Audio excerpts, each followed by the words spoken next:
정부가 발상의 전환을 하지 않는 한은 우리나라도 일본처럼 초장기 저성장의 늪에 빠져들 수 있다. 저는 그렇게 보고 있어요. 민주화 없이는 결국은 후퇴하게 돼요.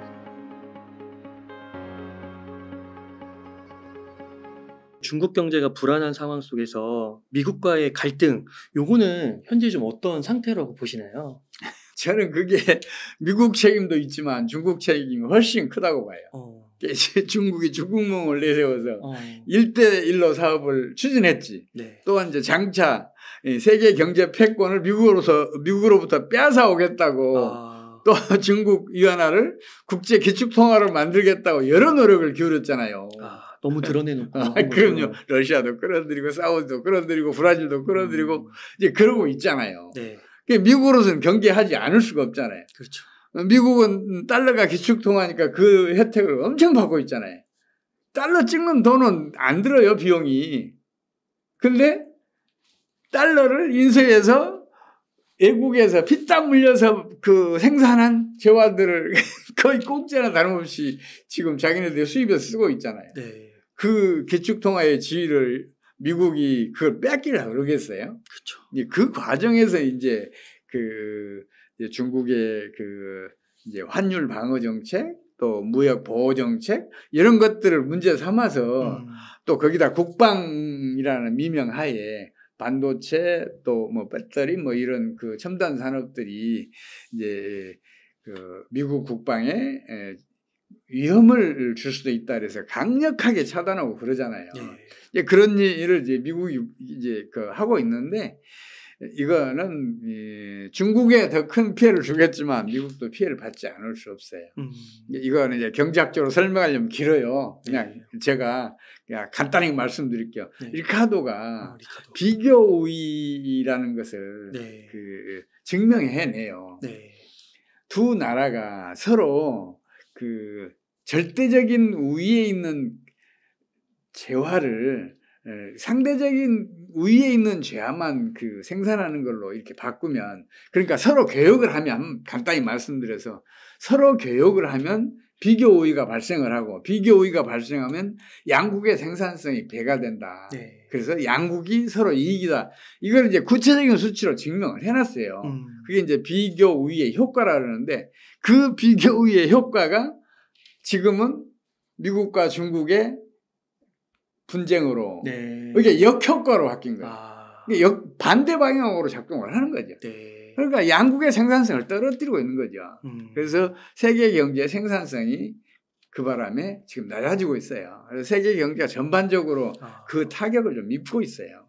그렇군요. 혹자는 시진핑의 실수다. 그러니까 시진핑이 바뀌지 않는 한 지금의 이런 대결 구도, 패권 구도는 바뀌지 않을 것이다. 그렇게 얘기를 하더라고요. 그 말씀에 대해서 답하기 위해서는 세계적으로 민주화 없이 경제 번영을 지속한 나라가 없다는 사실을 알아야 돼요. 옛날부터 그랬어요. 경제적 자유가 보장된 곳에서만 경제 번영이 일어났어요. 페니키아, 그리스 공화정 시대, 로마 공화정 시대, 또 포르투갈, 스페인, 네덜란드, 영국, 미국, 이게 이제 경제 패권을 유럽에서 차례대로 장악한 나라들이거든요. 네. 근데 이 나라들은 경제적인 자유가 거의 무한대로 보장돼 있었어요. 근데 지금은 정치가 민주화되지 않고는 경제적인 자유가 보장이 안 되잖아요.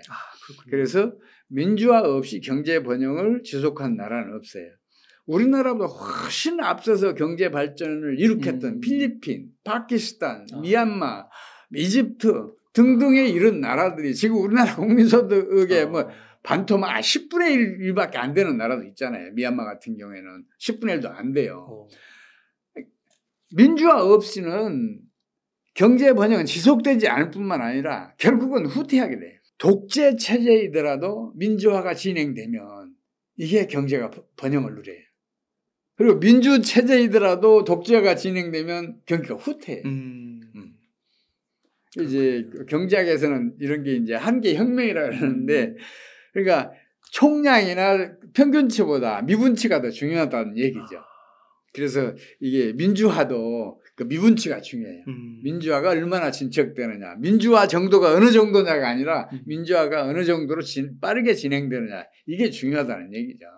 그런데 시진핑은 지금 사실상 1인 독재 체제잖아요. 제왕이잖아요. 그래서 중국이 그것 때문에도 지금 경기가 후퇴하고 있어요. 지금 경제적 자유는 계속해서 줄어들고 있고, 심지어 그 뭐 빅테크 기업들은 거의 제 역할을 못할 정도로 지금 위축돼 있잖아요. 그 영향이 커요. 그래서 지금 중국이 다시 살아나기 위해서는 경제 민주화뿐만 아니라 정치 민주화도 진행될 필요가 있어요. 그리고 한번 생각을 해보세요. 중국이 어떻게 해서 오늘날의 경제 번영의 틀을 다졌는지. 등소평이 등장한 다음부터서 개혁개방 정책이 없었잖아요. 그건 자유하고 민주화잖아요. 최소한도 경제적으로는 민주화되고 있었고 정치적으로도 다소 이게 독재 체제가 완화되는 과정에서 중국이 경제 번영의 기틀을 다진 거거든요. 그걸 뒤집었으니까 당연히 중국은 후퇴할 수밖에 없죠. 그러면 중국은 지금 현재가 이렇게 심각한데 어떤 좀 문제 해결하는 그런 방향이나 모습을 보실 수는 있나요? 아니, 당연히 길은 있죠. 중국 경제가 과연 그 길을 갈지는 의심스럽다는 거죠. 지금은 별로 이렇게 안 보이시는 건가요? 지금은 시진핑 이런 독재 체제니까. 독재 체제라는 것은 독재 정권을 유지하는 게 그 존립의 첫째 목적이에요. 어떤 희생을 치르더라도 독재 체제는 유지하려고 그래요. 놓을 수가 없는 거죠. 근데 이 경제 민주화, 정치 민주화가 가능하겠어요? 안 되죠. 점점 독재 체제는 강화되는 속성을 그래서 갖게 되는 거예요. 그래서 지금 중국은 그 길을 가기 어려울 거다. 그뿐만 아니라 지금 중국은 일본이 이 초장기 경기 침체 늪에 빠져드는 길을 지금 가고 있어요. 조만간 지금 0% 성장으로 갈 거예요. 저는 그렇게 보고 있어요. 그래요. 이번 금융위기를 무난히 극복한다 하더라도 어쩔 수 없이 그리 갈 거예요. 저는 그렇게 보고 있습니다. 네.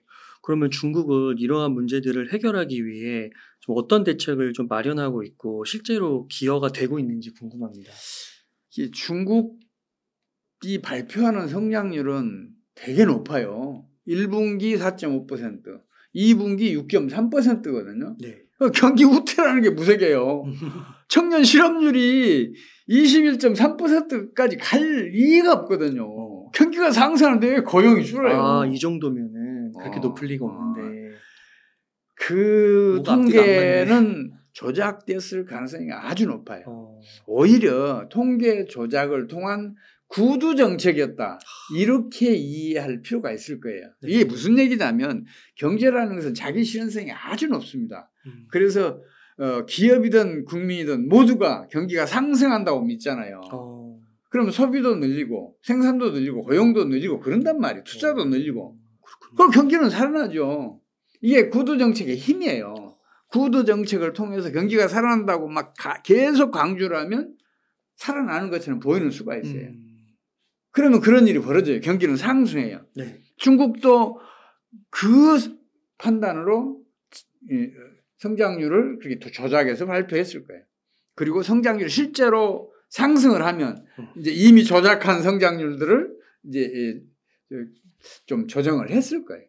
흔히 그래왔거든요. 중국 정부가. 이제 그걸 영원히 조작할 수 없는 게 GDP 총액은 나중에 이게 딱 발표가 되면 성장률이 금방 나오잖아요. 그럼 틀렸다는 게 금방 어디에서 잘못됐다는 게 나올 거 아니에요. 그래서 영원히 조작할 수는 없어요.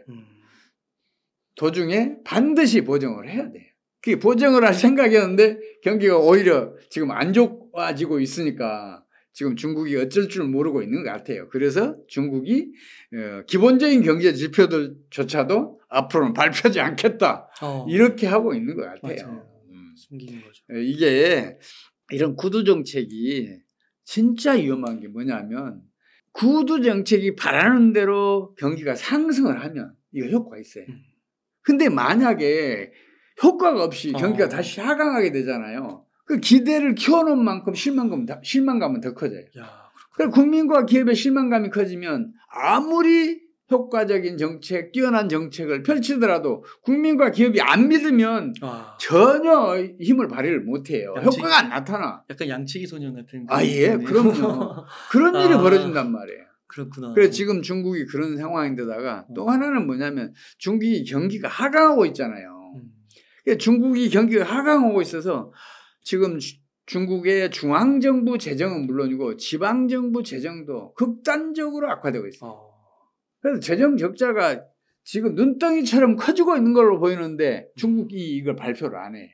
지금 중국이 지금 그 경기 그 부진, 이게 경기 부진이라는 거, 경기 후퇴라는 것은 악순환하는 성격이 아주 강해요. 생산이 줄면 소득이 줄고, 소득이 줄면 소비가 줄고, 소비가 줄면 다시 생산이 줄고, 생산이 줄면 다시 소득이 줄고, 이 악순환한단 말이에요. 네. 그 악순환을 차단하기 위해서는 대대적인 경기 부양 정책, 특히 이 재정 확대 정책이 필요해요. 통화 증발도 필요하지만 그게 필요하단 말이에요. 네. 이제 그때만 필요해요, 사실은. 평상시에는 그거 쓰면 안 돼요. 근데 그 정책을 지금 쓸 수 없는 상황이 됐잖아요.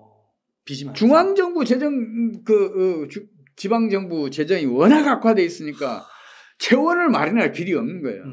또 지금 금융위기가 진행되고 있잖아요. 금융위기가 진행되고 있으면 금융산업을 강력하게 구조조정을 해야 돼요. 그러려면 공적 자금을 대규모로 조성을 해놓고 그걸 투입을 해야 돼요. 그 공적 자금을 어디서 조달을 해요? 조달할 수 없는 지금 상황이에요. 네. 물론 중국의 중앙은행인 인민은행이 화폐를 찍어내면 돼요. 근데 중국은 화폐를 남발했다 쓰다쓴 경험을 한 적이 있어요. 1948년도에 이제 국공 내전이 발생을 하잖아요. 당시에는 이제 국민당 정부가 이제 중국 대륙을 지배하고 있었는데 다른 군벌과의 전쟁은 물론이고 공산당 정부와의 이제 전쟁 때문에 전비가 많이 들어가잖아요. 돈을 찍어내고. 그래서 세금을 걷어서 그걸 했으면 괜찮은데 세금을 걷으면 사람들이 싫어하잖아요. 그렇죠.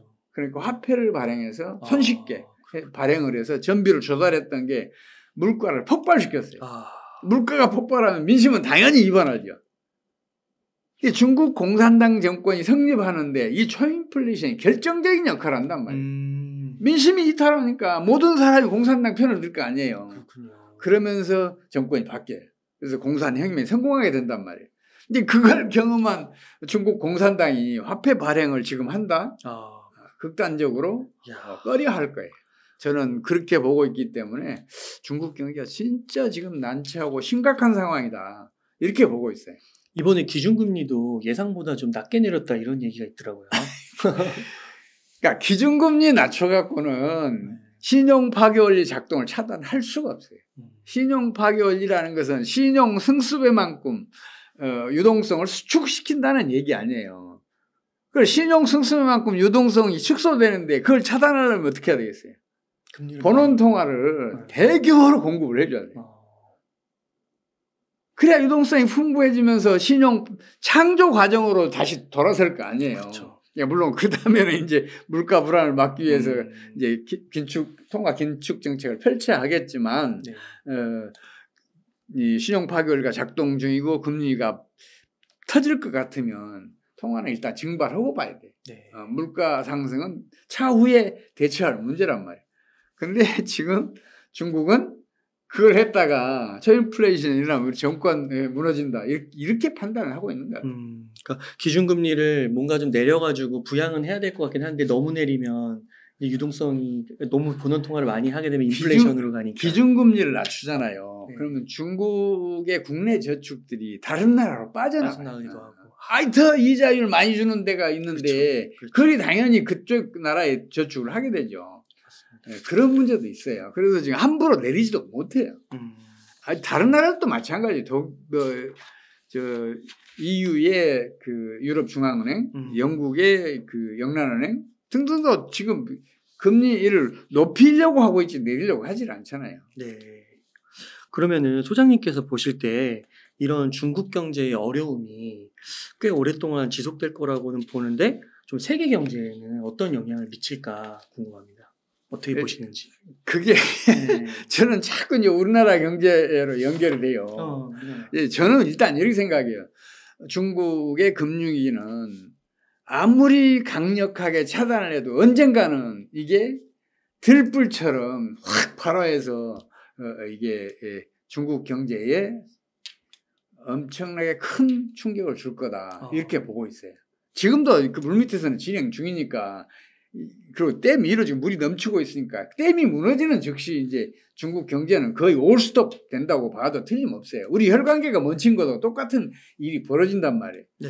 이제 저는 이제 그렇게 보고 있는데, 이게 금융위기라는 것은 국제 전염력이 굉장히 뛰어나요. 그래서 중국에서 이 금융위기가 본격적으로 진행이 되면 전 세계 국가에 전염될 거예요. 그리고 그 전염이 제일 먼저 일어날 때가 저는 미국 경제라고 봐요. 미국 경제가 금융위기가 전염이 돼서 또 미국 경제 역시 금융위기 늪으로 빠져들면 세계 경제를 두말할 필요도 없어요. 이제 그 타격을 전 세계가 겪어야 되는데 우리나라도 거기에서 예외일 수 없다. 이제 저는 그렇게 보고 있어요. 다만 우리나라는 그런 상황에서도 금융위기 타격을 최소화시킬 길이 있다. 저는 그렇게 보고 있어요. 그게 뭐냐면 다른 거 없어요. 환율을 지금 당장 1,100원대로 떨어뜨려야 돼. 그럼 앞으로도 매년 50원 정도씩은 계속 떨어뜨려줘야 돼. 그럼 어떤 일이 벌어지겠어요? 우리나라에 돈이 들어오면 금융 자본을 집어넣으면 환차익이 생기잖아요. 네. 그럼 국제 금융 자본은 물론이고 이미 이탈했던 국내 금융 자본들도 국내에 들어올 거 아니에요. 국내 유동성 풍부해질 거 아니에요. 네. 그러면 금융위기에 따른 신용 파괴원리의 작동을 차단해낼 수 있을 거 아니에요. 그러면 우리나라는 그 세계적인 금융위기의 타격을 가장 적게 받을 수 있다니까요. 제발 그래주길 바라는데 정부는 자꾸 환율을 인상시키려고 지금 그러고 있으니까, 저 오늘 아침에도 제가 보니까 여객시장에서 환율 방어를 치열하게 했더라고요. 이게 NDF라고 그러거든요. Non-Delivery Futures.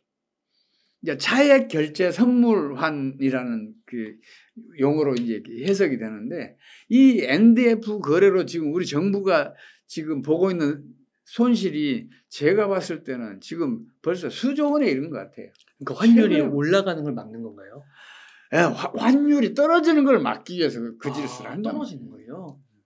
그러니까 환율을 끌어올려놓으면 시장에 헤매서 지금 떨어지고 또 다시 끌어올리면 시장에 헤매서 떨어지고 그러는데 그 끌어올리는데 비용이 들어가잖아요. 그러면 떨어지면 그 비용이 전부 다 손실로 귀결되는 거죠. 그러니까 그 수출 때문에 그런 건가요? 환율을 끌어올려서 수출을 증가시키자 이런 목적도 있어요. 이제 그런 목적도 있는데 난 그 정책을 이해할 수가 없어요. 왜냐하면 환율을 상승시켜서 수출이 증가한 사례가 단 한 번도 없어요. 우리나라뿐만 아니라 다른 나라도 그렇다니까요. 환율이 오르잖아요. 그러면 해외 바이어가 수출 가격 깎자고 요구를 해요. 우리 수출 기업들은 다 그 요구에 응해요. 그 요구 없더라도 우리 수출 기업들은 스스로 수출 가격을 깎아요. 이걸 이제 풀코스트 원리라고 그래요. 뭐냐면 기업이라는 거는 총 비용 플러스 적정 이윤으로 가격을 결정한다예요. 이거는 영국의 그 유명한 히치언 홀이라고 이 두 학자가 이미 그 현장 실험을 통해서 증명해냈어요. 네. 풀코스트 원리가 작동을 한단 말이에요. 그뿐만 아니라 같은 물량을 수출하더라도 환율이 올랐으니까 달러 수출액은 줄어요. 그래서 환율 상승하면 수출은 무조건 줄어요. 경상수지 적자도 커져요. 우리나라가 지금 최근에 그 수출이 많이 그 감소했는데 이게 이제 중국 시장이 부진한 것도 한 원인이에요. 근데 그 원인보다 더 큰 원인은 환율 상승 때문이에요. 우리 수출품들은 거의 모든 그 수출품이 지금 명품 대열로 올라가 있어요. 심지어 손톱깎이 등등 뭐 이런 거 사소한 것들까지 중소기업들이 생산하는 그 제품들까지 명품 대열로 다 올라가 있어요. 근데 명품은 가격이 오르면 판매량은 오히려 줄어요. 우리 EU하고 FTA 체결했을 때 유럽 명품 가격을 30-40%씩 낮출 수 있었어요. 근데 유럽 명품 업체들 어떻게 했어요? 올렸죠. 오히려 올렸다니까요. 왜냐하면 명품은 가격이 떨어지잖아요. 명품 대접 못 받아요. 그 어느 순간에 그 매출이 뚝 떨어진다고요. 명품일수록 가격을 올려가면 더 명품 대접을 받아요. 네. 그러면서 더 많이 팔려요. 물론 그 소비자의 저항선이라는 게 있어요. 어느 선을 넘어서면 전혀 안 팔리는 일이 벌어져요. 그래서 그 저항선을 봐가면서 이제 가격을 올려야 한다는 그런 문제는 있지만, 우리 이 수출품들도 명품이기 때문에 가격을 올려가야 수출이 늘어요. 네. 우리 정부가 그걸 잘못 판단하고 있어요. 더 심각한 일은 뭐냐면요. 우리 정부가 수출이 GDP의 절반에 육박한다고 잘못 판단하고 있어요. 틀렸어요. 아닌가요? 수출은 총 매출액이잖아요. 네. 부가가치는 부가가치 총액이라면 수출은 총 매출액이잖아요. 근데 GDP는 부가가치 총액이에요.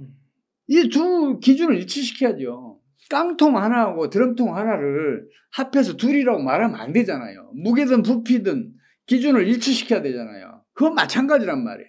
어느 기준으로든 일치를 시키잖아요. 그러면 우리나라 수출은 GDP의 9.2에서 9.6%밖에 안 나와요. 해년마다 조금씩 달라져요. 네. 반면에 내수는 90%가 훨씬 넘어요. 그래요. 그러면 환율이 떨어질 때 내수가 확장되겠어요? 환율이 올라갈 때 내수가 확장되겠어요? 환율이 떨어질 때. 그럼요. 환율이 떨어지면 우리가 주요 자원들 다 수입하고 있잖아요. 그거 값싸게 사올 수 있어요. 시설재도 값싸게 사올 수 있어요. 네. 일반 소비재도 값싸게 사오고. 그러니까 같은 소득을 훨씬 더 많이 소비할 수가 있잖아요. 그래서 내수는 확장이 된단 말이에요. 정부가 그것도 모르고 있어요. 진짜 답답한 일이에요. 그래서 지금 정부가 발상의 전환을 하지 않는 한은 우리나라도 일본처럼 초장기 저성장의 늪에 빠져들 수 있다. 저는 그렇게 보고 있어요. 그렇군요.